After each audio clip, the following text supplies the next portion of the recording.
We're going to wrap that up. Our permits are getting close to running out.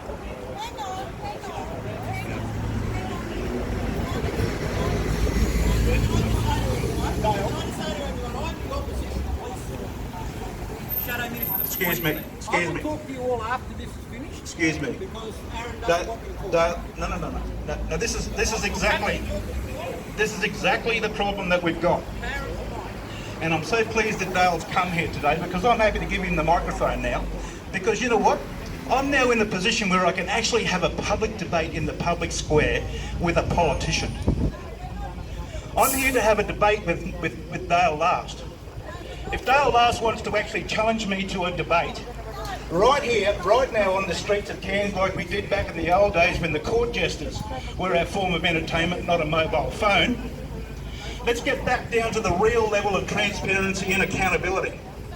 So if Dale Last wants to come in here and hijack this meeting, which is a meeting about our community, and use his minions on the side, then bring it on. Because I'm in a position here to have a debate with any of you politicians that want to come forward and challenge me. Because I've got enough intelligence here, I've got enough information that I could probably put you into a position where you would regret coming today. So, what would you like to do? Would you like to have a debate?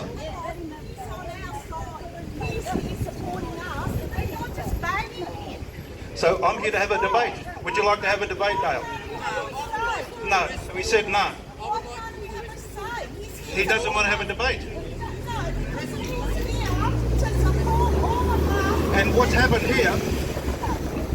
here, let me just say this. I'm going to stand next to Dale because I know Dale from Townsville and from the Vertigan. And I spent a fair bit of time down there. I actually built my real estate business down there in that territory. And I understand a fair bit of what's going on behind the background. And of course having some experience in the public service. Now Dale is a respected person with his police background and with his political experience. Dale is seen, of course, because he's the shadow police minister for the LNP in Queensland.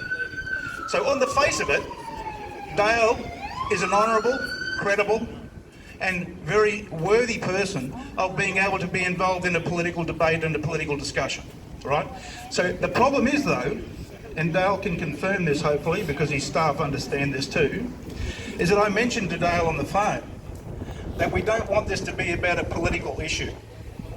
We want it to be about community, we want it to be about solutions, we want it to be about the community coming together and having the opportunity not to be divided by a nuanced discussion and debate or information of saying, you know what, if you don't like the Labor Party, we're the better alternative.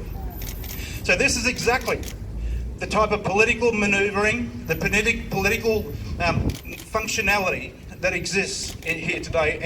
And Dale, you tell me, on the phone in our discussions, what did I tell you? Did I tell you that it wasn't, I'm asking you a closed question. No. I'm asking you a closed question, Dale. Audience here want to hear what I have to say. No. Well, because you said that you wouldn't interrupt the meeting. So Dale Last is a liar. So that's what happens. How about being two-sided about it? So that's the issue, Dale. And this is exactly the problem that we've got in this state, is that we've got two major parties. We've got two major parties that have actually got a form of monopoly on the fundamental moral, ethical position of our country. The fundamental education, the the data and information that flows into the community through the media. The media, people will say, well, that's the problem. Well, the media come out there when, you know, the minister flies into town yesterday to come and hose down the problem here because of some death in the community. They then fly in and then fly back out. And what happens is that the media cover it because the politician and the person who's in power in particular, they have an equity and a security on political narrative. Do you understand what I'm saying? So at the moment, I am bringing the type of accountability that is necessary to our political institutions in Queensland. So Dale, there you are. And this is one of them, I'm telling you. I'm not political. I don't like any politician. But I'm telling you, I trust this God. Right? I trust him to make change. Can I thank you all for coming today and showing an interest in this issue? This is a serious issue which is not only in Cairns, but it's right across the state. I was here a week ago, I was in Mareeba. One thing to you, mate. I want to say one thing. The worst thing I done is that little boy that Can I give him a chance to say something? was I told anyone who knew the law, when Charles Davis comes to the police, that was 9 years old, apparently run away, they run the police. The little boy saw a policeman passing around the corner and he bolted straight down to the policeman. The policeman said, "Go on, come, mate." Next time I see that, this lady, friend of mine, go down to the police. The person said, "I don't like this, you don't like it." He said, "It's a great thing to go to the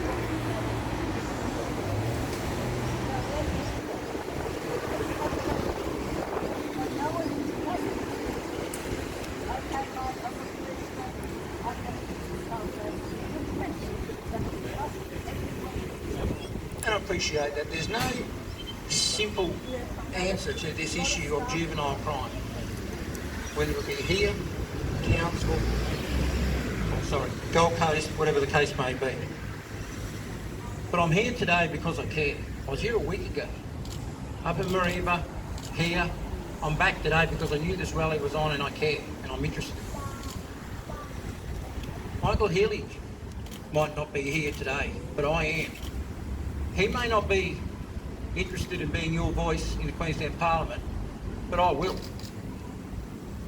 And you can hold me to this, because next week, when Queensland, the Parliament sits next week, I will get up and I will be your voice on the floor of the Queensland Parliament, and I will highlight the issues and your concerns in this community about what's going on. Because what's quite often forgotten when we talk about this are the victims. Because behind every break-in and behind every stolen vehicle, when we had that tragic incident last weekend, there are victims. So who's sticking up for them? And I've said that today. For the Minister for Police and the Minister for Youth Justice to come to Townsville for 1 hour this week, fly into Cairns yesterday, make an announcement of some extra police officers and then leave, is not good enough. Sure, we need extra police resources. We always need more police resources. But what we need is a complete overhaul of the youth justice system. That's what we've been saying. The Premier stood up in Parliament last year. Let me share this with you. And reminded Parliament that the government has spent $500 million. Let me repeat that figure. $500 million since 2019 in the youth justice space. And you have a right to question what have been outcomes from that sort of investment. What have we achieved in terms of addressing this youth crime epidemic across Queensland? There needs to be change. There needs to be change to the laws. This issue is not going to be solved in a police station. This issue is going to be solved on the floor of Parliament through legislation and policy and procedures, and from listening to people like you. And already today I'm hearing some great stuff up here in this community, right here. And we're going to follow up on that, because that's why I'm here. I'm here to listen. I want to talk to you. I want to hear your stories. More importantly, I want to hear your solutions to this issue, because there's some great work going on around this state at the moment that we need to feed into. And quite often the people doing the great work are not getting the funding for it. They're the people who are doing it on the smell of an oily rag, and they're the people we should be supporting. Because the money's going to child safety and they're doing nothing for our kids. Yes. I agree. Child safety is a broken system. It is an absolutely broken system that's failing our most vulnerable right across Queensland. The little kids, the toddlers, the babies. The We mothers. cannot continue to have the deaths in that And age single bracket. mothers who are doing it tough all the time. And we know, and we need to be giving them some support.